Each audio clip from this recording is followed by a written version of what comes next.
War is a nightmare. War is awful. It is indifferent and devastating and evil. War is hell.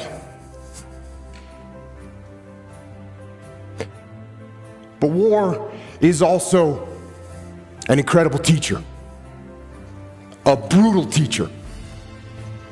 And it teaches you lessons that you will not forget. In war, you are forced to see humanity at its absolute worst. And you are also blessed to see humanity in its most glorious moments.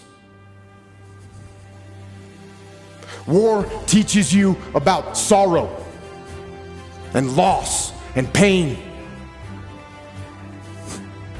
And it teaches you about the preciousness and the fragility of human life. And in that fragility, war teaches you about death.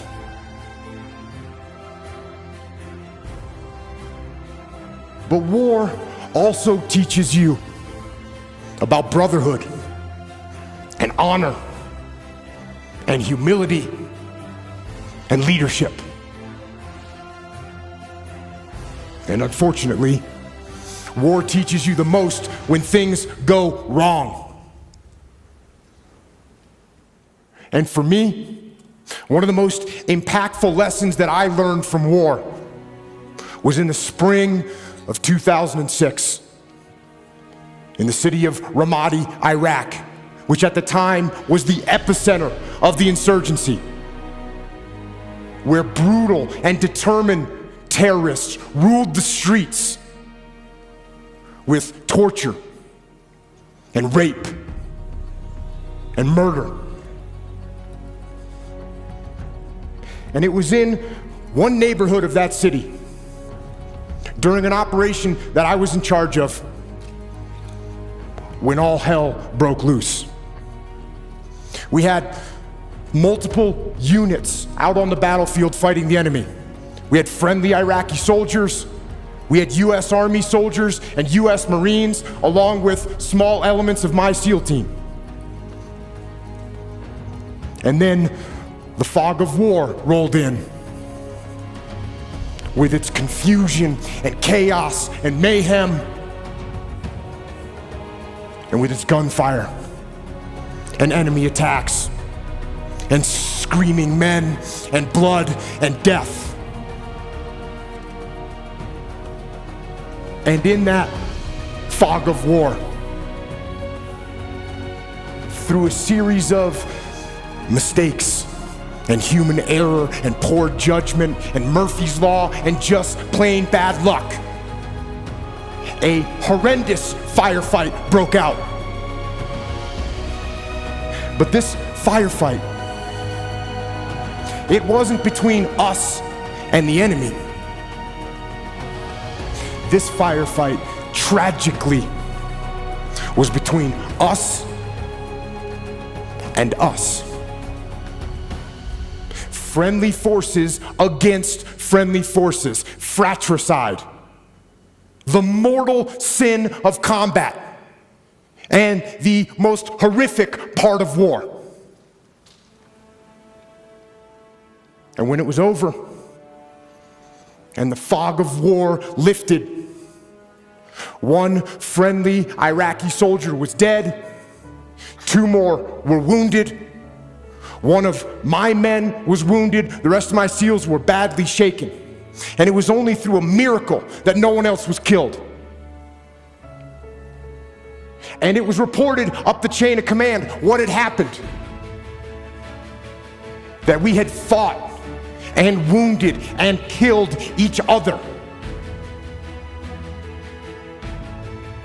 And when we got back to base, things didn't get much better. There was a message waiting for me from my commanding officer. And it said, shut down all operations. It said that the commanding officer, the master chief, and the investigating officer were inbound to my location. And they told me to prepare a debrief to explain exactly what had happened on the operation and what had gone wrong.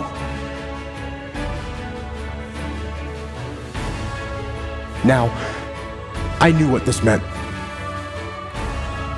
It meant that somebody had to pay. It meant that somebody had to be held accountable. It meant that somebody had to get fired for what had happened. So, I began to prepare my debrief. And in it, I detailed every mistake that was made and who made it. And I pointed out every failure in the planning and the preparation and the execution in the operation. And I pointed out who was responsible for that failure. There was plenty of blame to go around. There were so many people that I could incriminate with guilt. But something wasn't right. For some reason, I just couldn't put my finger on who was at fault and who specifically I should blame for what had happened. And I sat and I went over it again and again, and I struggled for an answer. And then, when I was about 10 minutes from starting the debrief, that answer came, and it hit me like a slap in the face. And I realized that there was only one person to blame for the confusion, only one person to blame for the wounded men, and only one person to blame for the dead Iraqi soldier. And I knew exactly who that person was. And with that knowledge, I walked into the debriefing room with my commanding officer, and the master chief and the investigating officer were sitting there waiting for me, along with the rest of my men, including my SEAL that had been wounded, who was sitting in the back of the room with his head and his face all bandaged up. And I stood up before them and I asked them one simple question. Whose fault was this? One of my SEALs raised his hand. And he said, it was my fault. I didn't keep control of the Iraqi soldiers I was with. And they left their designated sector, and that was the root of all these problems. And I said, no, it wasn't your fault. And then another SEAL raised his hand and said, it was my fault. I didn't pass our location over the radio fast enough so no one knew what building we were in, and that's what caused all this confusion. It was my fault. And I said, no, it wasn't your fault either. And then another SEAL raised his hand. And he said, boss, this was my fault. I didn't properly identify my target. And I shot and killed that friendly Iraqi soldier. This was my fault. And I said, no, this wasn't your fault either. And it wasn't yours or yours or yours, I said as I pointed to the rest of the SEALs in the room.